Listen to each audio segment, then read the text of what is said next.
30년이 넘는 세월 동안에 교회를 섬겨왔습니다.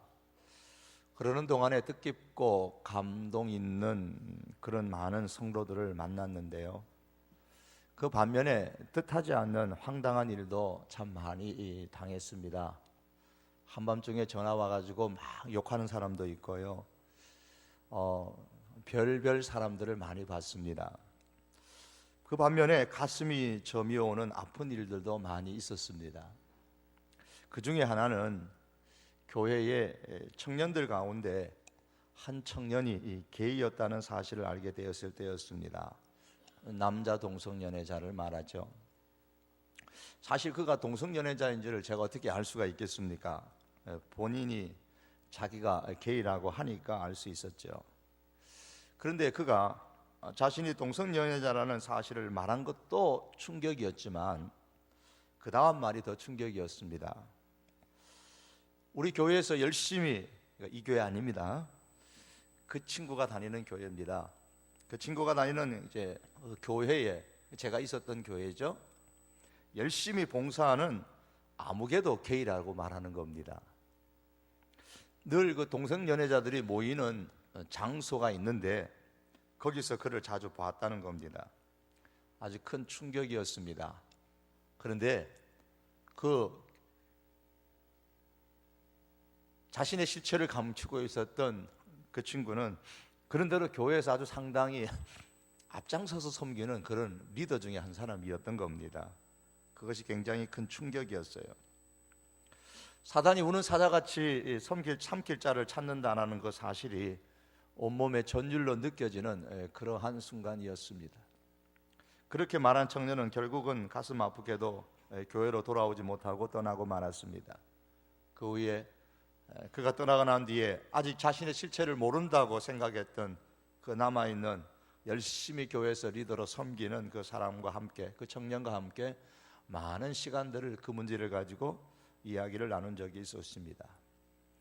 누가복음 15장에 보시면은 아버지와 함께 하기를 싫어하고 아버지와 함께 살기를 싫어하고 어떻게 하든지 재산을 받아서 아버지로부터 벗어나고 싶어하는 아들의 이야기가 나옵니다.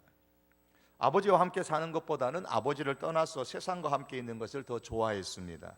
그의 끈질긴 요구가 드디어 이루어졌습니다.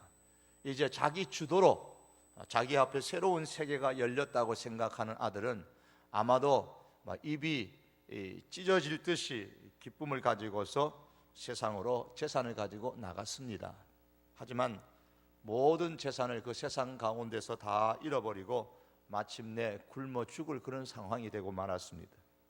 어쩔 수 없이 돼지를 치는 일을 하게 되고 배가 고파서 돼지가 먹는 그 밥들을 먹는 그런 신세가 되고 말았습니다. 돼지를 치는 일이 천한 일이다, 그 말씀을 드리는 것이 아닙니다.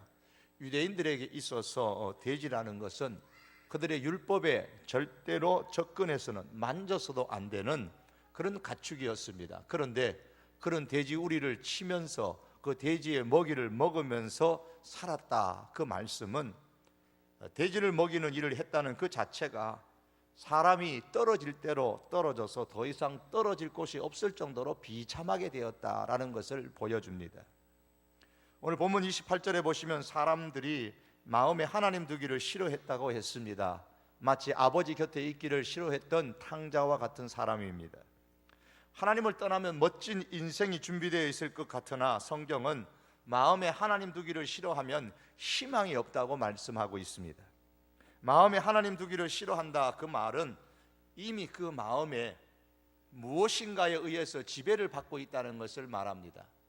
다른 하나님이 아닌 다른 그 무엇에 의해서 지배를 받고 있기 때문에 하나님을 그 마음에 두기 싫어하는 것입니다. 하나님 두기를 싫어하는 마음이 무엇의 지배를 받고 있든 그 근본에는 사단의 지배를 받고 있는 것입니다.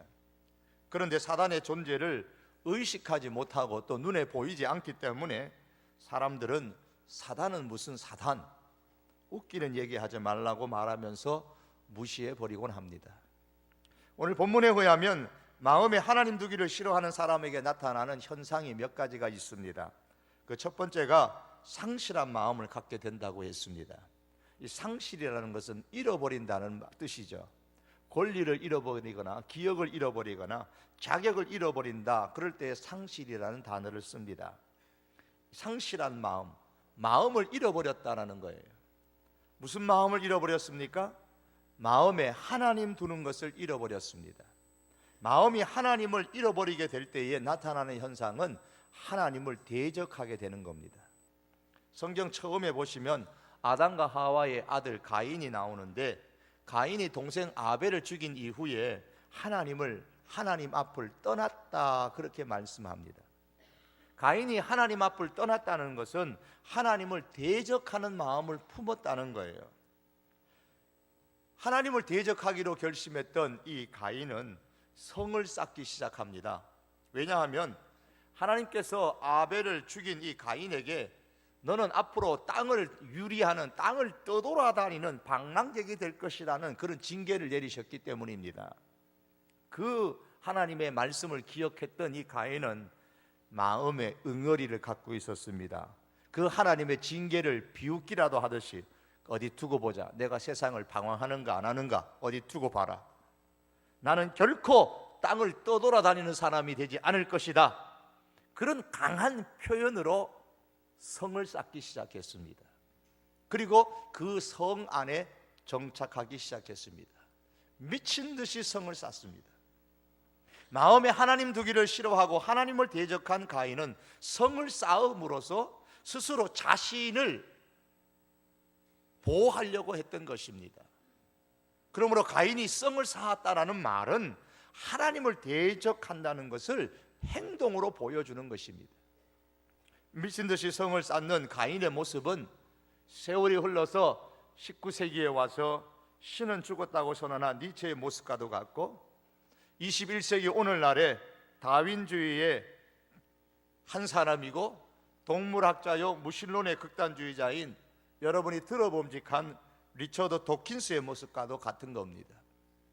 니체는 19세기의 유럽이 군사력과 과학의 발달로 말미암아서 힘과 안정의 시대로 접어드는 모습을 보면서 이런 이야기를 했어요. 마침내 바다, 우주의 바다가 우리 앞에 열린다. 바다가 그토록 열려 있던 적은 단 한 번도 없었다. 그렇게 인간의 위대함, 군사력과 과학의 발달로 말미암아서 이룰 인간의 위대함을 그렇게 찬양했습니다. 또한 도킨스는 이런 얘기를 했어요. 신이 없는 사회가 오히려 희망적이다. 신이 사라졌을 때에 인간은 더욱 인간을 의지하게 되고 인간 본연의 가치인 사랑과 연민을 찾아갈 것이다는 말을 했습니다. 그의 말은 인간이 자신의 운명을 개척할 만큼 강해진 이 시대에는 신이 불필요한 존재고 무의미할 뿐이다라는 뜻입니다. 가인이 마음에 하나님 두기를 싫어하는 마음으로 성을 쌓았다면, 니체와 도킨스는 하나님을 상실한, 하나님을 잃어버린, 그래서 하나님과 전혀 상관이 없는 세상이 이제 우리 앞에 활짝 열린다고 선언을 했던 것입니다. 그들은 모두가 마음에 하나님 두기를 싫어했고 하나님을 대적하는 사람이었습니다. 그들뿐만이 아닙니다. 오늘 성경은 악한 시대에 사는 많은 사람들은 하나님과 전혀 상관없는 성을 쌓고 있습니다. 하나님과 전혀 없는 인생의 바다를 활짝 열려고 애를 쓰고 있습니다. 하나님과 전혀 상관없는 인생의 성을 쌓고 하나님과 전혀 상관없는 인생의 바다를 여는 이것은 하나님을 상실한 마음을 가진 사람들의 대표적인 모습입니다. 그러나 누가복음 15장의 탕자의 이야기가 보여주듯이 하나님을 떠난 인생은 아무리 성을 쌓아도, 아무리 넓은 바다를 열어도, 새로운 시대가 와도 희망이 없습니다. 왜냐하면 마음에 하나님 두기를 싫어할 때에 하나님을 잃어버릴 뿐만 아니라 하나님을 대적하기 때문입니다. 그 마음에 하나님을 잃어버리고 하나님을 대적하는 사람은 물을 떠난 고기와 같고 땅을 떠난 나무와 같은 존재입니다. 희망이 없습니다. 성경은 말씀하기를 여호와를 대적하는 자는 산산이 깨어질 것이라 그랬습니다. 마음에 하나님 두기를 싫어할 때에 그 마음은 상실하게 되고 하나님을 대적하고 마침내 산산이 깨어지는 인생이 되고 맙니다. 또한 마음에 하나님 두기를 싫어할 때에 하나님께서는 사람이 하고 싶은 대로 내버려 둡니다. 28절의 말씀에 또한 그들이 마음에 하나님 두기를 싫어하며 하나님께서 그들을 그 상실한 마음대로 내버려 두사 그랬습니다. 이 말씀은 제가 지난 주일에 말씀을 드렸습니다. 내버려 두신다라는 이 말은 하나님께서 더 이상 간섭하지 않고 도와주지 않으신다는 뜻입니다. 하나님께서 간섭하지 않고 도와주지 않는 상태가 되었을 때에, 다시 말해서 하나님 없는 것처럼 그렇게 살 때에 세상이 어떻게 될까요? 도킨스가 말한 것처럼 신이 없는 사회가 오히려 희망적인 사회가 될까요? 희망적인 그러한 인생을 살아갈 수 있을까요? 오늘 성경의 말씀은 그의 말이 얼마나 잘못되었는가를 우리에게 말씀해 주고 있습니다. 사람이 그 마음에 하나님 두기를 싫어했을 때에 나타나는 현상은 보통 사람들이 보기에도 합당하지 못한 일들이 일어납니다. 28절 하반절에 보면 합당하지 못한 일을 하게 하셨으니 그랬습니다. 이 말씀은 하나님께서 합당치 못한 일을 하도록 만들었다라는 그런 뜻이 아니고, 사람이 그렇게 하고 싶어 하니까 그렇게 하도록 하나님께서 내버려 두셨다라는 뜻입니다. 합당하지 못한 결과, 하나님을 마음에 두기를 싫어했을 때에 사람이 자기가 하고 싶은 대로 그냥 내버려 두니까 사람들이 볼 때도 합당하지 못하고 하나님께서 보실 때도 합당하지 못한 일들이 벌어집니다. 29절과 31절의 말씀에 보면 구체적으로 어떤 일들이 벌어졌는가를 기록하고 있습니다. 모두 몇 가지의 죄가 기록되었을까요? 지금 세어볼 필요는 없으십니다. 21가지가 나옵니다. 의심스러우면 집에 가서 한번 헤아려 보세요. 이 21가지의 죄를 살펴보면 크게 3가지 정도로 크게 구분하게 됩니다. 자신을 해치는 죄와 타인을 해치는 죄와 그리고 공동체를 파멸할 수 있는 죄로 구분하게 됩니다. 물론 합당하지 못한 결과들이 여기에 다 나열되는 것은 아닙니다. 이것들보다 훨씬 더 많을 것입니다. 여기는 일부에 지나지 않습니다. 마음에 하나님 두기를 싫어할 때에 하나님 없는 사회, 하나님 없는 사람이 결코 희망적이지 않다는 것을 지금 보여주기 위해서 이 말씀을 하고 있는 것입니다. 하나님이 없을 때에 자신을 해치게 되고, 그 인생 가운데 하나님 두기를 싫어했을 때에 타인을 해치는 일들이 일어나게 되고, 자신이 살아가고 있는 그 사회, 그 공동체를 파멸로 몰아가는 악한 일들이 일어나고 있다고 말씀합니다. 이 말씀이 사실인 것은 우리가 살아가고 있는 사회가 증명하고 있고 역사가 증명하고 있습니다. 이런 일들은 결코 희망적인 모습이 아닙니다. 이 말씀을 보면서 우리가 알아야 할 것은, 하나님께서 지금 이 말씀을 통해서 합당하지 못한 우리의 행동 하나하나를 지적하면서, 왜 너희가 불의하느냐, 앞으로는 불의하지 말아라. 왜 탐욕이 가득하냐, 탐욕을 품지 말아라. 왜 너희가 수근수근하느냐, 수근수근하지 말아라. 이런 식으로 이것저것을 하지 말라고 다그치는 말씀이 아닙니다. 마음에 하나님 두기를 싫어하기 때문에 그 마음에 하나님을 잃어버렸습니다. 마음에 하나님을 잃어버렸기에 사람은 자기 마음대로 살고, 자기 마음대로 사는 가운데 나타나는 것들이 희망적인 일이 아니라 정상적인 사람이라면 누구나도 일어나지 않기를 바라는 이런 것들이 있다라고 말씀하는 겁니다. 그렇다면 이 모든 합당하지 못한 것들을 해결할 수 있는 방법이 뭐냐는 거예요. 그 방법은 이것을 하지 말아라, 저것을 하지 말아라, 탐욕을 품지 말아라, 불의를 행하지 말아라, 비방을 하지 말아라, 악독을 품지 말아라, 그게 아니고 그 뿌리를 찾아 올라가서 문제 해결을 봐야 한다는 거예요. 그 뿌리가 무엇입니까? 모든 악한 행동들이, 합당하지 못한 행동들이 다 마음에 하나님 두기를 싫어하는 데서부터 나왔습니다. 그러므로 하나님 두기를 싫어하는 마음이 변해져서 하나님 두기를 기뻐하는 마음으로 변했을 때에 이런 문제들이 해결되는 겁니다. 나를 해치는 이 문제, 나로 통해서 남이 해침을 당하는 그런 문제들, 사회 속에서 일어나는 모든 합당하지 못한 일들이 어떻게 해결될 수 있느냐? 많은 법들을 만든다고 해결되는 것이 아니라 그 마음에 인간이 모두가 하나님 두기를 기뻐했을 때에 그와 같은 변화가 일어난다는 것입니다. 그러므로 우리는 나는 적어도 여기에 나오는 불의한 일을 안 했으니까 나는 불의하지 않구나, 단순히 그렇게 생각하면 안 됩니다. 내가 탐욕스러운가? 내가 추악한가? 그거를 묻기 이전에 내가 지금 마음에 하나님 두기를 싫어하는가, 하나님 두기를 기뻐하는가를 스스로 우리 자신들에게 이 성경을 보면서 질문을 해야 되는 겁니다. 어떤 즉흥적으로 대답하는 거야 말고 진지하게 하나님을 내 마음에 모신다는 것이 무엇을 의미하는지를 깊이 생각하면서 정말 나는 내 마음에 하나님 두기를 기뻐하는지 아니면 하나님 두기를 싫어하는지에 대한 대답을 우리 스스로 할 수 있어야 됩니다. 사랑하는 청년 여러분, 우리 청장년 그리고 성도 여러분, 마음에 하나님 두기를 기뻐하십니까? 싫어하십니까? 마음에 하나님 두기를 기뻐하는 사람들이 될 수 있기를 바랍니다. 그런 마음에 하나님 두기를 기뻐한다는 게 무슨 뜻일까요? 하나님께서 아담과 하와를 만드시고 그들이 살 곳으로 에덴을 주셨습니다.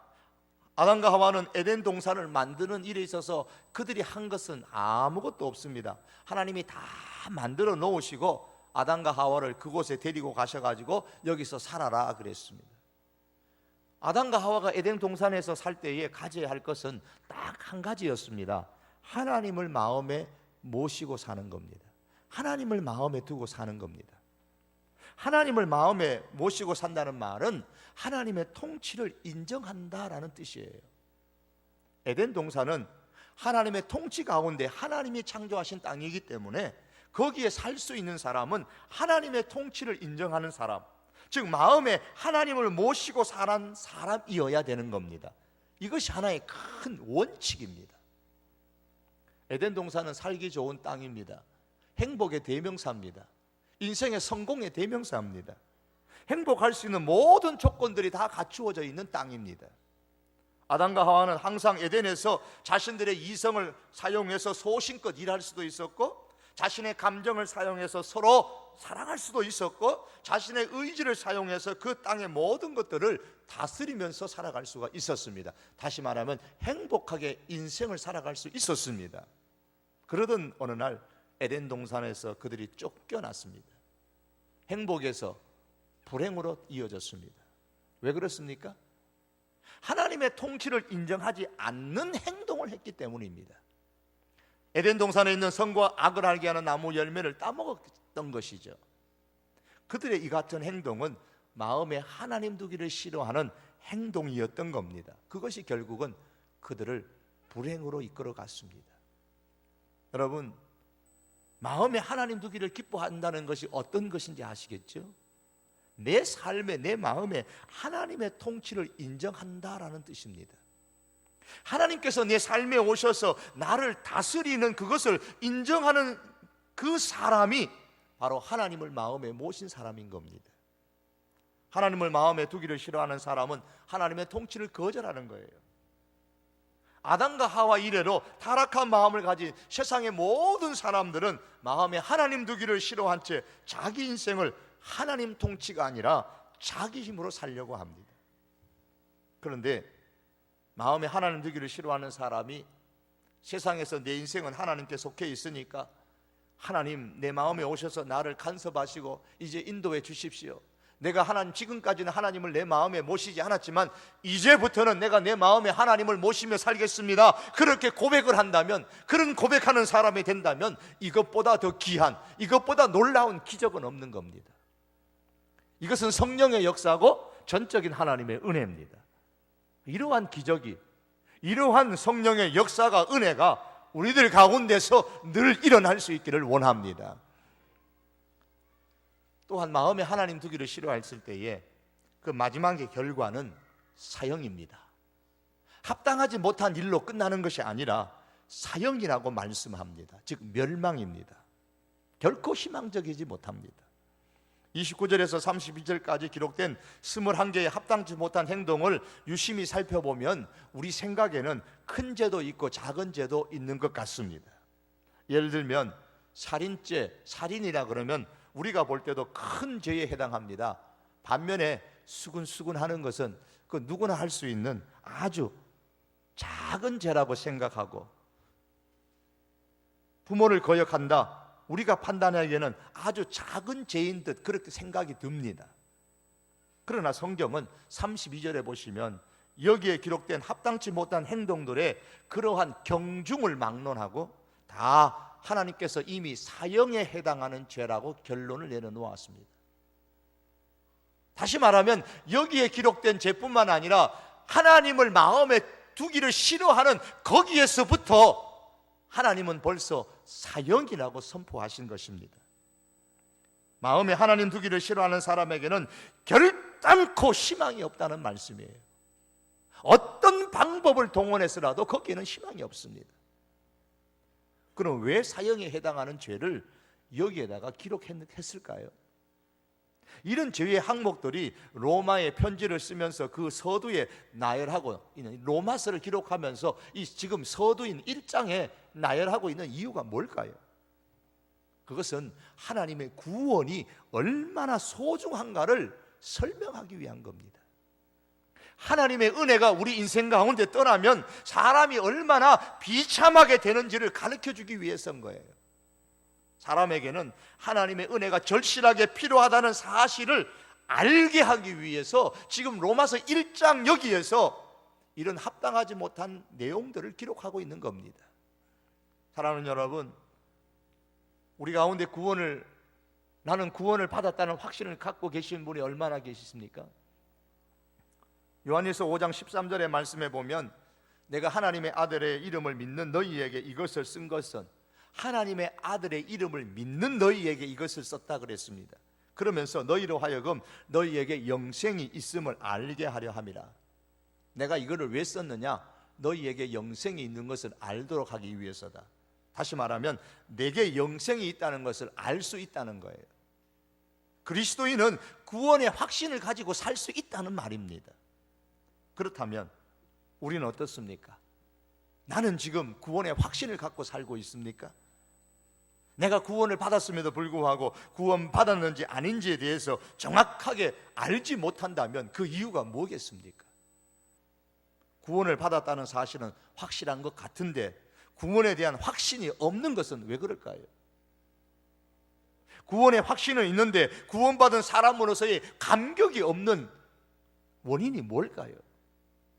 그 이유 중에 하나가 내가 사형에 해당하는 죄를 지은 죄인이다, 이 사실에 대한 철저한 고백과 인식이 부족하기 때문입니다.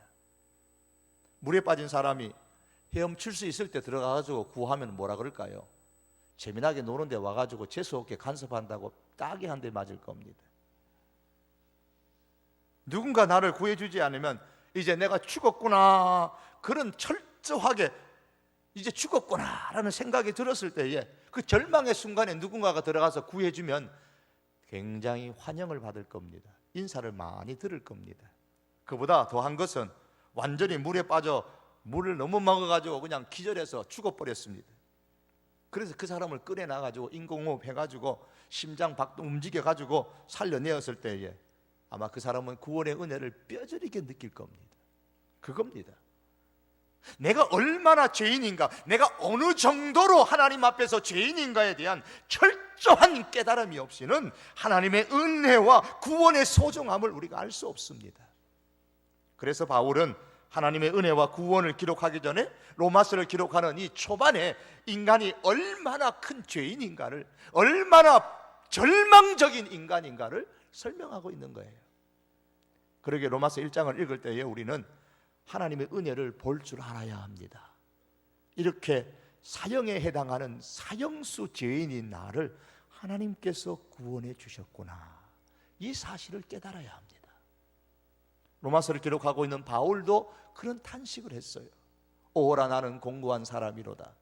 이 사망의 몸에서, 이 사망의 몸, 사형수인 이 몸에서 누가 나를 건져내겠느냐. 어떤 사람이 이렇게 고백할 수 있습니까? 자기가 사형수인 것을 아는 사람이 고백할 수 있는 거예요. 바울은 철저하게 자신이 죄인인 것을 깨달았습니다. 자신이 철저하게 죄인이라는 사실을 깨닫고 하나님을 바라보았을 때에 그에게 다가오는 마음이 무엇이겠습니까? 하나님 감사합니다.